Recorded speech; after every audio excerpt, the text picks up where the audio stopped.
कार्यशाला का विषय रहेगा वापसी कहानी। ये कहानी उषा प्रेमदा द्वारा लिखी गई है। उषा प्रेमदा समकालीन कहानीकारों में बहुत ही प्रसिद्ध और जाने मानी कथाकार हैं। उन्होंने इस कहानी को वैसे तो बहुत पहले ही लिख दिया था, पर ये कहानी आज के दौर में हमारे समाज में मध्यम वर्गीय परिवार या यूँ कह लीजिए कि जो संयुक्त परिवार हैं उनकी विषमताओं का बेबाकी से चित्रण करती है। और घर परिवार, आस पड़ोस, समाज इत्यादि में आए दिन ऐसी घटनाएँ या ऐसी स्थिति देखते हैं जिसमें इस कहानी में इसमें जो बताया गया है वैसा ही चित्रण हम आसपास हमारे समाज में देखते हैं।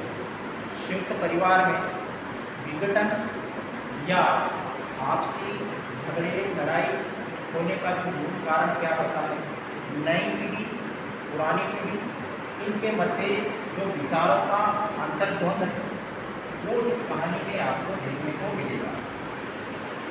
कैसे एक पिता संयुक्त परिवार को कैसे किस प्रकार से उसका संचालन करता है और फिर वही पिता उन सभी सदस्यों से जब अपेक्षा करता है कि जब एक समय मेरा ऐसा आएगा तो ये सदस्य मेरा योगदान अवश्य करेंगे, लेकिन उन्हें आगे चल कर के फिर उसकी अपेक्षा उनसे जो परिवार के सदस्य होते हैं को प्रदर्शित करती है। ये कहानी दो पीढ़ियों के मध्य होने वाले टकराव को प्रेरित करती है। वर्तमान समय में इसी के कारण अनेक परिवार टूटते जा रहे हैं। आज हम हमारे गली मोहल्ले गांव में देखते हैं कि जो आधुनिक जो पीढ़ियां हैं वो अपने माता पिता के पारंपरिक तरीकों, विधियों आदि को नहीं मानते, जबकि वो स्वयं की मन मर्जी के अनुरूप कार्य करते हैं। अगर वो कुछ ज़्यादा बताने की कोशिश करें या कुछ कहें तो उन्हें अलग घर में अलग होने में या फिर अलग कमरे में रहने की सलाह दे देते हैं। आपको आधुनिकता के बारे में बताए गए, जिसमें ये चीज़ बताई गई कि किस प्रकार से परंपरागत और आधुनिक लोगों के विचार आपस में किस प्रकार से नहीं मिल पाते हैं। और मतलब कि इसके अंदर आज के समय में मतलब कि जो पहले संयुक्त परिवार हुआ करते थे वो सब एक साथ में रहते थे, लेकिन आधुनिकता के बढ़ते प्रभाव का सब टूटते बिगड़ते जा रहे हैं। और इसमें ही बताया गया है कि आधुनिकता के बढ़ते प्रभाव के कारण आजकल के लोग बाग होते हैं जो अपने माता पिता की मतलब कि अच्छे से देख रेख नहीं करते और उन्हें मतलब कि बूढ़े हो जाने पर जैसे कि घर से बाहर निकाल देते हैं, कहीं अनाथ आश्रम में जाकर छोड़ देते हैं। ऐसी चीज़ इसमें बताई गई है। उनके बेटे को के बारे में बताया गया है। तो इसमें कहा गया है कि आधुनिक और परंपरागत के मध्य टकराव हुआ है इस कहानी में। वापसी कहानी से में ये मिलती है कि शिक्षा और संस्कार देना चाहिए।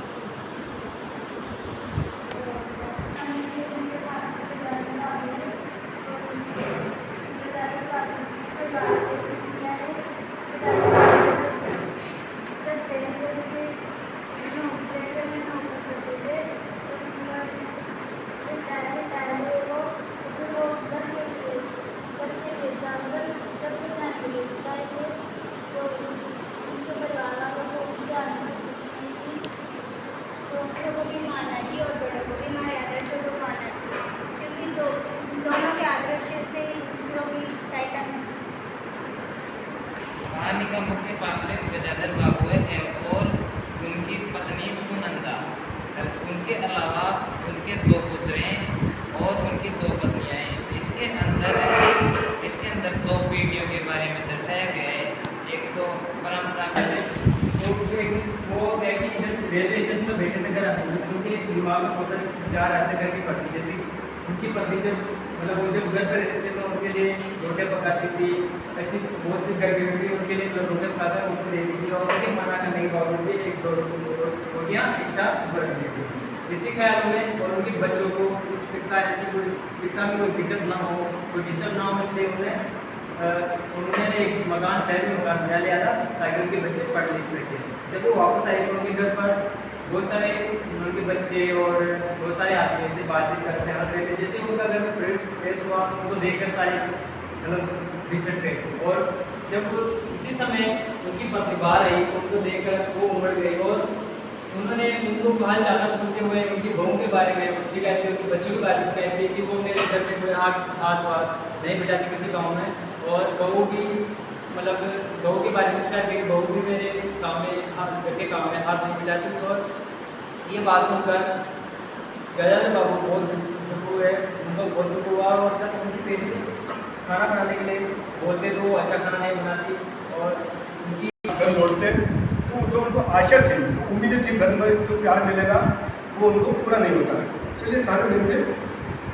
कहानी को पढ़ने के बाद हम इस डिसीजन पर पहुँचते हैं कि गजानन बाबू के साथ अन्याय हुआ है, जिससे हम इसी नजर पहुँचते हैं। लेकिन हमें सिक्के का दूसरा पहलू भी देखना चाहिए। मैं उसकी बात करना चाहूँगा। निसंदेह लेखिका ने ये बहुत ही उत्तम कहानी लिखी है। इसके मुकाबले कहानी मतलब जो हरविमर्श की बात करें, इतनी रागात्मक लगाव वाली कहानी आपको हिंदी साहित्य दूसरी साइड में मिले। लेखिका ने गजानन बाबू के साथ पूरी सहानुभूति रखते हुए ये कहानी लिखी है, तो हमें ये क्या दूसरा पहलू भी देखना चाहिए। एक पीढ़ी के अंतराल के बाद जब दो पीढ़ियों की बात होगी तो उसमें वैचारिक मतभेद होना, वैचारिक अंतराल आना लाजमी है, जो हम इस कहानी में देखते हैं। तो उन घटनाओं के साथ गजानन बाबू हमारे मूल पात्र है वो तालमेल नहीं बिठा पाते, इसे वो लाठियों की गतियों को बिठा के पूरी कहानी गजानन बाबू के दिल की डूबती है और वही उसके मुख्य पात्र है। और लेखिका ने पूरी सहानुभूति रखने के साथ ये किया कि दूसरे पात्र जो है कहानी में दोनों बेटे उनकी बहू उनका पूरा मानसिक जो संताप है, उनकी जो अनुभूति है वो इस कहानी में पूरे से निकल कर सामने नहीं आ पाई है। इस कहानी में हम देखते हैं कि परिवार के दोनों लड़के, उन दोनों बेटे, दो बेटे एक शादी हो चुकी है और एक इस घर में रहती है और बहू वे भी अपने घर में स्वतंत्रता चाहते हैं और अपने मन की करना चाहते हैं और उसमें किसी भी प्रकार की दखलअंदाजी को स्वीकार नहीं करते, भले ही उनका पिता क्यों न हो। गजानन बाबू परिवार के सदस्यों के बीच संवाद कायम करने में नाकामयाब रहते हैं, जिसकी फलश्रुति है उनकी वापसी। वापसी का शीर्षक है वो वापस चले जाते हैं। अभी जो जिस रास्ता का आए थे वो नौकरी करने के बाद वापस नौकरी पर चले जाते हैं, तो उनकी वापसी हो जाती है। उनकी अनुपस्थिति में जब वो नौकरी कर रहे थे रेलवे में तो वो एक तरह से मतलब घर से कटे हुए थे। उनकी अनुपस्थिति में परिवार पारंपरिक माहौल इस कदर तक कायम हो चुका था कि जो रिश्तों की आँच गजानन बाबू अपने अंदर महसूस करते थे वैसे अनुभूति घर के सदस्य अनुभव नहीं करते। वो अपने एडजस्ट हो चुके थे घर के माहौल के अनुसार, इसलिए उनके बीच में एक दूरी कायम हो गई थी जो उनके आने के उनको जो गजानन बाबू को लगता है कि मैंने आने की इससे कोई खुशी नहीं हुई है और वो एक तरह से अवांछित वैवाहिक स्वयं को घर में अनुभव करते हैं। गजानन बाबू को सबसे ज़्यादा आग लगता है वो उनकी है पत्नी का रूखा व्यवहार। बच्चे यदि ऐसा व्यवहार करें तो समझे जाता है, लेकिन उनको पत्नी जो उनसे नहीं देते हैं वो भी रूखा व्यवहार करते चला। कोई भी कहानी हवा में नहीं बनती, कहानी और कथा में फ़र्क होता है। आप कथाएँ इसलिए सुन लेते हैं कि कथावाचक आपके मोहल्ले में आता है, वो कथा सुनाता है, लेकिन कहानी नहीं सुनाता। कहानी कॉलेज में पढ़ाई जाती है लेकिन कॉलेज में कथाएँ नहीं सुनाई जाती। तो कहानी और कथा में क्या फ़र्क है, एक तो ये पता होना चाहिए कहानी के पाठक। कथावाचक उसमें धार्मिक कुछ देगा और वो पूरी तरह से काल्पनिक हो। काल्पनिक का मतलब है वो इस वक्त नहीं हो रही, उसे कथा कहते हैं, पौराणिक और काल्पनिक मिथक। लेकिन ये कहानी जीवन से निकल के आती है। तो ये वापसी कहानी 20वीं सदी के 6वें और 7वें दशक की कहानी है, जब यहाँ ऐसा नहीं था। भारत में संयुक्त परिवार ही हुआ करते थे। एकल परिवार को 30वीं सदी या 20वीं सदी के अंत में देखने को मिलती। तो ये बात चली थी, सबसे पहले आलोचना हुई इस कहानी की कि कहानीकारा ने ये कहानी भारत के पात्र लेकर के गजाधर बापू यानी इस तरह से भारतीय पात्रों को लिया है, लेकिन कहानी का प्रवेश यूरोपियन है, अमेरिकन है। चूँकि उषा प्रेमवदा अमेरिका में पढ़ाती है और वहाँ रहते रहते उन्होंने वहाँ के परिवारों को देखा, वहाँ के मुखिया, परिवार का मुखिया जो आज भारत में देखने को मिलता है, तो वहाँ ऐसा परिवेश था, लेकिन यहाँ नहीं था। इसके बावजूद उन्होंने भारतीय पात्रों को लेकर के, विदेशी परिवेश को लेकर के कहानी का बनाने का प्रयास किया, इसलिए इस कहानी की बहुत आलोचना हुई। लेकिन आज जब हम देख रहे हैं 21वीं सदी के तीसरे दशक, अब बिल्कुल ऐसा ही हो रहा है, इससे भी ज़्यादा आगे, यानी ये कहानी भी पुरानी हो गई। अब इस तरह की कहानियाँ साहित्य की पत्र पत्रिकाओं में पढ़ने को मिलती है। यहाँ तक कि आज किस तरह से घर के मुखिया और नई पीढ़ी के बीच में कसमकस चलती है, द्वंद्व चलता है, वैचारिक विभिन्नता होती है, पीढ़ीगत अंतराल बोलते हैं। तो ये तो साफ है कि इसमें पीढ़ीगत अंतराल है। पीढ़ीगत अंतराल का मतलब क्या होता है? यानी चाहे किसी भी तरह का ज़माना हो, कितना भी पुराना ज़माना हो, पीढ़ीगत अंतराल तब भी था, लेकिन वो बदलाव बिल्कुल नहीं होता था। कई पीढ़ियों तक कोई बदलाव नहीं। मैं अगर अपने बचपन को देखूँ तो मैंने जो बचपन में जिया है वो मध्यकाल तक वैसा वैसे चला आ रहा था। इसके बाद जब मैं पढ़ने के लिए शहर आया तो मैंने शहर को देखा और ये बदलाव को देखा, और अब ये देखो कि हर दशक में बदलाव आ रहा है। यानी जब मैं बूंदी कॉलेज में इसी तरह से कोर्स में खड़ा था तो एक हमारे साथी ने कहा था कि टीवी आ गया, और टीवी आने के बाद कंप्यूटर भी आ गया था, आया ही था। तो बोला कंप्यूटर आ गया, अब क्या आने वाला है? यानी कल्पना भी नहीं की थी कि मोबाइल आएगा, किसी की भी कल्पना में नहीं था। क्या था? टीवी चल रहा है, इतना कुछ हो गया, अब क्या चाहिए? मोबाइल आया तो मोबाइल टेलीफोन पर वो पाया था, लेकिन बाद में मोबाइल में टीवी भी चला गया, सब कुछ चला गया, गाड़ी चली गई, रेडियो भी चला गया। ये कहोगे मोबाइल के अंदर क्या नहीं है? यानी मोबाइल में सब कुछ ही चला गया, सब कुछ खत्म हो गया। एसटीडी चलता था पहले, हर कोई टेलीफोन नहीं रखता था। तो ये बदलाव तेजी से आया। इस बदलाव को हम हर कहानी में देख सकते हैं। इसी तरह से ये बदलाव की कहानी है, और ये चिंता का विषय ये है कि इस कहानी पर अगर हम बात करते हैं, अभी मैं अखबार ही पढ़ रहा था, यानी इस कहानी पर बात करते हैं तो आज आप अगर सप्ताह भर के अखबार पढ़ोगे तो वहाँ भी कुछ ऐसी घटना घटेगी जो इस कहानी से जुड़ जाती है। या पर आप पूरे मोहल्ले को देखोगे या गांव को देखोगे या शहर को देखोगे तो पता चलेगा कहीं कहीं इस तरह की घटना घट रही है कि मुखिया में और नई पीढ़ी में द्वंद्व हो रहा है। या फिर ये सुनने को मिलता है कि वो अपने पिता को नहीं रख पा रहे और पिता कहाँ चला गया? वृद्धाश्रम। तो जैसे एक शब्द किसी ने दिया था वृद्धाश्रम, या वृद्धाश्रम नहीं था, यानी उस वक्त तक भारत में वृद्धाश्रम बना ही नहीं था, इसलिए वृद्धाश्रम को ये जोड़ नहीं सकते। इसलिए कहानी बहुत पुरानी कहलाएगी, क्योंकि संयुक्त परिवार और एकल परिवार बन रहे थे, संयुक्त परिवार टूट रहे थे, ये कहानी है। लेकिन आज तो बात बहुत बिगड़ गई, परिवार बिल्कुल टूट करके एक, यानी जो ही शादी होती है, शादी होते ही मियाँ बीवी, अब उसको पिता की भी जरूरत नहीं। यहाँ तक कि पिताजी शादी कर दे, बस पिताजी से रुखसत।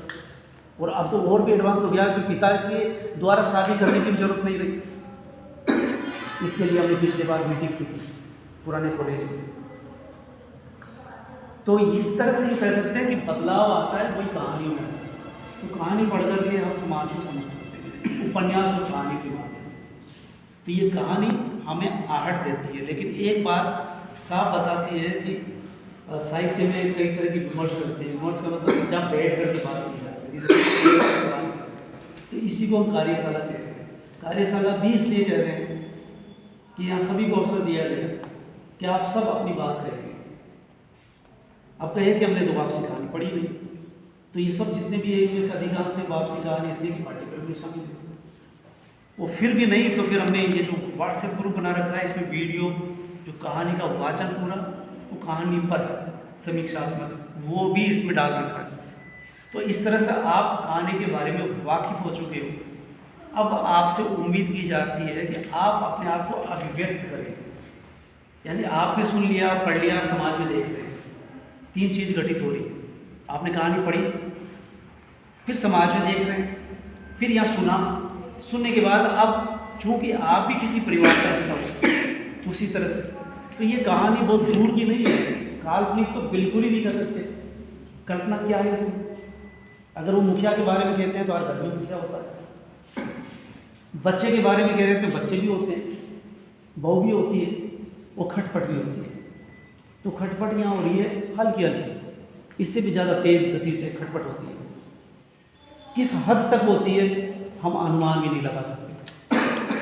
तो इस कहानी को जो पढ़ लेता है, जो सुन लेता है, अब मुझे वो समाचार याद आता है, ये अहमदाबाद का समाचार बन रहा है जिसमें वो दावा कर रहे हैं, एक संगठन है जो कह रहा है कि हमने इतने लोगों से मिले, करीब करीब 1 लाख लोगों से, और उनसे हमने शपथ दिलाई है कि अपने परिवार के वृद्ध को वो वृद्धाश्रम नहीं भेजेंगे, सम्मान से रखेंगे। शपथ लिए उन्होंने। ऐसे भी संगठन काम कर रहे हैं। तो इस कहानी का मकसद सिर्फ ये नहीं है कि कहानी के बारे में बताना, बल्कि अपडेट भी करना है कि अभी क्या हुआ। तो अभी मैंने पत्रिका पढ़ी, पत्रिका में छोटी सी खबर है, वो मैं सुना रहा हूँ। और ये कितनी बड़ी बात है, ये कोई संगठन नहीं कर सकता है, हर जगह नहीं हो सकता, कोई किसी को समझाने नहीं जाएगा, बहुत कुछ हो जाएगा, वो किसी से कह भी नहीं पाएगा। तो एक संगठन ऐसा काम कर रहा है जो लोगों में जाकर के कह रहा है कि भाई ऐसा कैसे कर सकते हो। दूसरी जीवंत घटना सुनाऊंगा कि इसी तरह से वृद्धाश्रम बूंदी में खुला ही, आपको पता होगा। वृद्धाश्रम खुल गया, हरिमोहन शर्मा जो विधायक है इस वक्त, उस वक्त मंत्री भी थे, फिर इसके बाद उनको लगा कि मुझे कुछ करना चाहिए। उन्होंने वृद्धाश्रम आज के हिसाब से, आज की समस्या को देखते खोला। उन्होंने नहीं खोला, समाज में मिलकर के कोई 300-500 मेंबर बने, उन्होंने हज़ारों रुपये दिए, सेठ साहूकारों ने 1-1 कमरे दिए। तो इस तरह से वो आश्रम किसके तहत बना? समाज का। फिर सरकार भी एक देगी, इस तरह से एक लेकिन प्रेरणा एक व्यक्ति की रही। तो उन्होंने मुझसे भी कहा था कि आप कॉलेज में कार्यक्रम करते हो तो हमारे वृद्धों के बीच में ऐसा कुछ करो, क्योंकि घर वाले इनसे बोलते नहीं, घर वाले इनको रखते नहीं, और ये वृद्धाश्रम में रह रहे हैं, तो ये अकेलापन महसूस न करें, इसलिए कभी कभार इनके बीच में इस तरह के विचार विमर्श हो। तो मैंने एक टॉपिक रखा था, वो यहाँ इसलिए बताना ज़रूरी है कि किस तरह से विमर्श चल रहा है। तो हमने टॉपिक ये रखा कि वृद्धाश्रम समाज के लिए भारतीय समाज की ज़रूरत नहीं है। भारतीय समाज मान के चलता है कि हम परिवार में रखें। अब इसके पक्ष विपक्ष में बोलना था, किसको बोलना था? तो कॉलेज 2-3 और 8-10 स्कूल वालों को हमने आमंत्रित किया, इनाम भी रखे। तो करीब करीब 15-20 कैंडिडेट आए, वाद विवाद हुआ, फर्स्ट सेकेंड हुआ, इनाम बांट दिए। फिर एक जो सेकेंड फर्स्ट आया थी, उसके पिता ने आकर के क्या कहा वो सुनिए।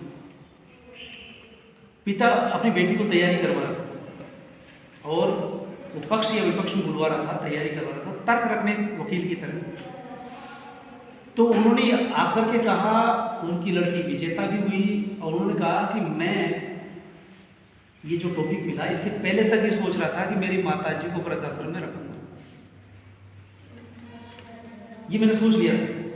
अब इसी दौरान टॉपिक आ गया, बेटी कॉलेज में पढ़ती है, अब टॉपिक आ गया तो टॉपिक के अकॉर्डिंग मैंने इसकी तैयारी करा। टॉपिक सुझाए, ये बिंदु पे बात करोगे, ऐसे ऐसे बात करोगे, बात उसने रखी। तैयारी कराते कराते, बोलते, विचार विमर्श करते करते, फिर जब वो सब कुछ हो गया, फिर बाहर आके वो क्या बोलता है कि सर जी आपने ये कार्यक्रम किया, इस कार्यक्रम करने के बाद मैं कसम खाता हूँ कि मेरी माता की देखभाल नहीं करूँगा। ये सुन करके मैं रोमांचित हो उठा कि अगर इस कार्यक्रम का फलीभूत ये एक व्यक्ति भी इस तरह से आके कहता है, तो ये निष्कर्ष निकल के आता है कि एक ही व्यक्ति बदले, बदलाहट कैसे आती है। अगर हर कोई वृद्धाश्रम में रखेगा तो वृद्धाश्रम तो सीट ही 50, तो फिर तो हर गांव में एक वृद्धाश्रम होगा, हर मोहल्ले में होगा। कितने खोलेंगे, कौन खोलेगा? फिर सभी भिक्षा मांगने लग जाएगा, तो देगा कौन? भिक्षा तभी दी जाएगी जो 100 में से 1 मांगेगा। कोई ये कह दे कि हम भी क्यों मेहनत करें, हम भी मांगेंगे, तो देने वाले कौन बचेगा? तो उस व्यक्ति ने जब ये कहा कि इसका मतलब ये निकल जाता है कि आज वो 1 लाख लोगों को शपथ दिला चुके इस बात की।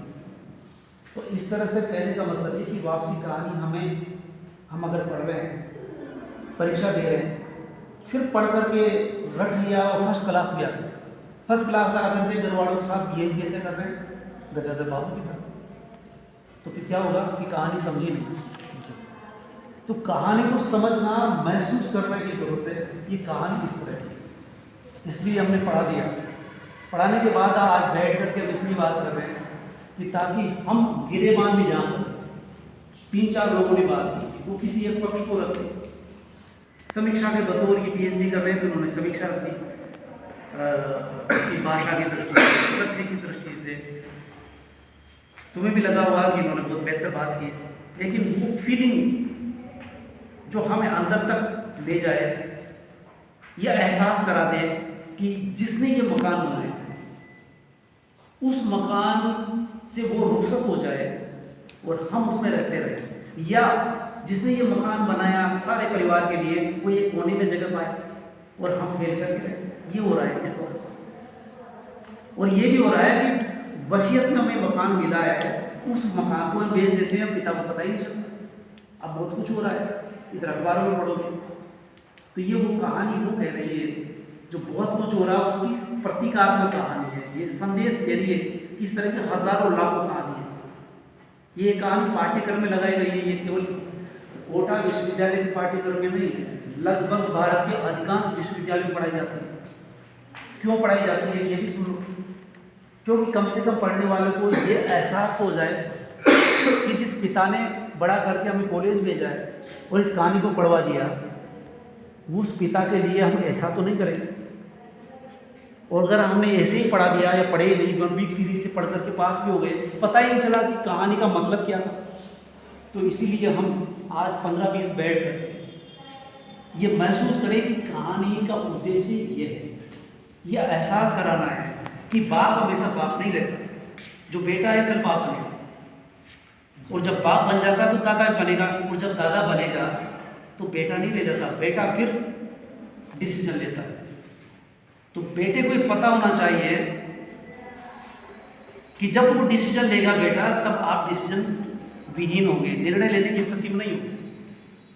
और हम सोचते हैं कि नहीं, हम तो जवान ही रहेंगे, हो सकता है हम तो खूबसूरती रहे। आप बचपन से पढ़ रहे हो, अब उस कगार पे पहुंच रहे हो जब गिर जाओगे। कहने का मतलब ये है कि हर पुरानी पीढ़ी खाद बन जाती है। ये प्रकृति का नियम, पेड़ पौधे जो आज खिल रहे हैं, कल एक दिन वो ठूंठ हो जाएंगे, ये गिर जाएंगे, गिर करके क्या होगा, मिट्टी में मिल जाते हैं, लेकिन मिट्टी में मिलते तो खाद बनते हैं, अगले पौधा उस पर उग सकते हैं। इसलिए पुरानी पीढ़ी का ये दायित्व होता है कि वो खाद बन जाए। एक वाक्य निकल गया था मेरे मुँह से इसी तरह से कहानी की बात करते करते, तो ये वाक्य बहुत महत्व रखता है कि जो पुरानी पीढ़ी है, जो गजाधर बाबू है, वो गजाधर बाबू खाद ही बन रहे हैं, उन्होंने कुछ नहीं कहा।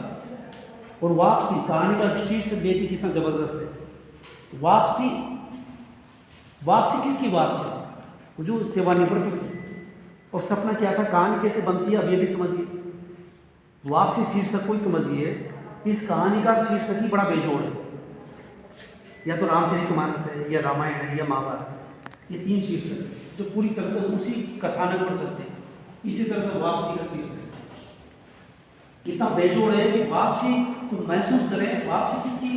गजाधर बाबू जो सेवा कर रहे हैं, सेवानिवृत्त होते हैं, तो सपना क्या था उनका कि मैं घर जाऊँगा और जिस घर से मैं दूर रहा हूँ 33 साल तक, यानी दूर रहा हूँ, दूर रहते रहते मकान भी बना लिया, और मकान भी रह करके नहीं बनाया, बीच में जाकर देख लेता, भागता दौड़ता फिर आ जाता सेवा। घर के साथ रह नहीं पाए, परिवार का खाना नहीं खा सकता, अब परिवार के साथ व्यक्त हुआ, परिवार के साथ बात नहीं कर सकता, और हंसी मजाक तो कर ही नहीं सका, तो मैं क्या करूँगा? उनकी बेटी के साथ खाना खाऊँगा, और जो घर मैंने बनाया उसमें मैं रहूँगा। ये उसका सपना था। सपना में तुषारपात कब होता है? जब वो आया। सपना तो ये पूरा उतरेगा, बल्कि सारा घर उसके खिलाफ हो गया, प्रतिपक्ष हो गया। बल्कि ये हुआ कि वो अकेले रह गए, सारे विपक्ष सरकार कैसे चले। तो गजाधर बाबू अकेले, गजाधर बाबू ने एक काम किया आते कि मैं आ गया, इसे नौकर की जरूरत नहीं। तो डिसीजन लेने का पावर किसका? मुखिया का। मुखिया ने डिसीजन ले लिया, मुखिया का डिसीजन गिर गया, वीटो लग गया उस पर। सबसे पहले बड़े बेटे ने कहा, उसने बेटी के लिए कहा कि तुम क्या करती हो, दिन भर इधर उधर जाती हो, कॉलेज पढ़ती हो, ठीक है अपना घर का काम भी करो, कल से खाना तुम बनाओ। तो उसने खाना बनाया, लेकिन रोटी जला दी। गुस्से में कैसे खाना पकता? तो बड़े बेटे ने कहा कि आज खाना किसने बनाया? तो बोला कि वो उसने बनाया। किसके कहने से बनाया? ये वहाँ विमर्श कर रहा था पिताजी कहा, पिताजी ने कहा, बोला पिताजी इधर उधर की क्या उठपटांग बात करते हैं, ये उठपटांग बात कर रहे हैं। मुखिया ने जो कहा है उसको उठपटांग कह दिया। फिर दूसरे बेटे से कहा कि ठीक है आटा तो तू ही पिसवा लाएगा। तो बोला कि मैं कॉलेज में पढ़ता हूँ, साइकिल पर रख करके मैं ऐसे पिसवाऊंगा तो मेरी इज्जत क्या रह जाएगी, कॉलेज वाले देख लेंगे तो क्या होगा? भाई कॉलेज वाले देख लेंगे तो क्या कहेंगे, आतंकवादी थोड़ा है। मतलब वो ही दिखाना चाहता है कि हम ऐसे छोटे काम नहीं कर सकते, कॉलेज में पढ़ते हैं। तो कॉलेज में पढ़ने का मतलब ये नहीं होता। गांधी जी ने क्या काम किया? हरिजन किसको कहा था? हरिजन शब्द गांधी जी ने दिया था, आप ही बता दो किसको कहा था? इससे पहले किसी को नहीं कहा। हरिजन का मतलब जो हरि का भजन करता वो हरिजन था, लेकिन नहीं, गांधी जी ने पर्टिकुलर उसके लिए कहा था जिसकी छाया से भी दूर भागता था भारतीय समाज। तो गांधी जी ने कहा ये हरिजन है, सबसे नज़दीकी भगवान के। अब इसका मीनिंग भी निकाल लें तो बिल्कुल हरिजन, क्योंकि अब वो सफाई करेगा तभी तुम साफ सुथरी जगह पे रहोगे। इसलिए अम्बेडकर ने आगे कह दिया था कि तुम हड़ताल कर दो, इन ऊंचे कहलाने वालों को पता चल जाएगा, ये सड़ जाएंगे तुम्हारे बिना, तुम हड़ताल कर दो। अम्बेडकर आए तो अम्बेडकर ने क्रांति कर दी, उसका असर हुआ। समाज कैसे बदलता धीरे धीरे वक्त लगता है। हरिजन वो है जिसको हरिजन कहा गया। तो इस तरह से गजाधर बाबू वापस होते हैं जब देखते हैं कि जो मैं कह रहा हूँ मैंने नौकर को हटाया, तो ये चाहते हैं कि नौकर रहे। नौकर कब रहेगा? जब पैसा वो रहेगा, क्योंकि अब आधी तनख्वाह हो गई, पूरी तनख्वाह में घर चल रहा था, अब आधी में चलेगा तो कैसे चलेगा? नौकर तो रख नहीं सकते, इसलिए उनका डिसीजन सही था, क्योंकि अब मैं काम कर लूँगा, कुछ ये करेगा। लेकिन डिसीजन पलट दिया गया, नई पीढ़ी के तत्काली से कहते हैं। तो उन्होंने कहा ठीक है। जब मैं रेलवे में काम करता था तब एक मित्र ने कहा था कि मेरी फैक्ट्री है, आप सेवानिवृत्त होकर के उसमें काम करोगे तो आपकी एक तो पेंशन मिलेगी प्लस ये मिलेगी, तो दोनों मिलकर के आपका काम फिर चल जाएगा। तो उन्होंने क्या कहा? बिल्कुल नहीं, कोई ज़रूरत नहीं, अब तो मैं घर रहूँगा, घर के साथ रहूँगा, घर का एहसास करूँगा, जो दूरी जो प्यार मुझे नहीं मिला वो मिलने वाला है। लेकिन वहाँ गए तो पता चला वहाँ उल्टा हो। तो उन्होंने को याद आया